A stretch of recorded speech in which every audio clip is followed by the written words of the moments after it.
सध्या देशात फक्त एकच चाललंय, आमदार खासदार मंत्री नगरसेवक हे अमुक तमुक हे सगळे लोक आहेत तुपाशी, मध्यमवर्गीय आणि शेतकरी आहेत उपाशी. आ अरे आज आपण जर पाहिलं तर ही मंत्री संत्री सगळे गाणे म्हणत बसले स्टेजवर, आणि इथं माझा शेतकरी कर्जमुक्तीची कर्जमाफीची वाट पाहतोय बांधावर. बँकेमध्ये जाऊन की कधीतरी कर्जमाफी होणार आहे. अरे कर्जमाफी तुम्हाला द्यायचीच नाही नव्हती तर आश्वासनं कशाला दिले?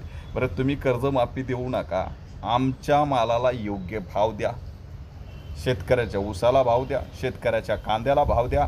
जितकं काही आम्ही पिकवतो ते चांगलं चांगलं आम्ही जर विकवलं ना तर तुम्हाला पण विकत घेण्याची ताकद आमच्या शेतकऱ्याची आहे.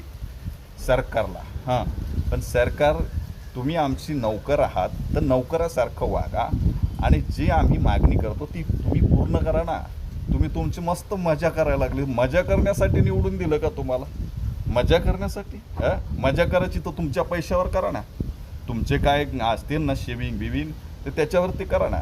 मी तर म्हणतो या आमदार खासदाराला यांना ना हे वरून जे निधी येतो ना ह्या अजिबात नाही आला पाहिजे, कोणत्याच पक्षाला नाही आला पाहिजे. कोण सत्तेतला असो असत्तेतला असो कोणी असो, या सगळ्यांना आहे ना खरंच पैसे नाही आले पाहिजे. मग यांना कळण काय झळ असती मध्यमवर्गीय आणि शेतकऱ्यांची, काय झळ असते, काय कळ लागते खिशाला म्हणून.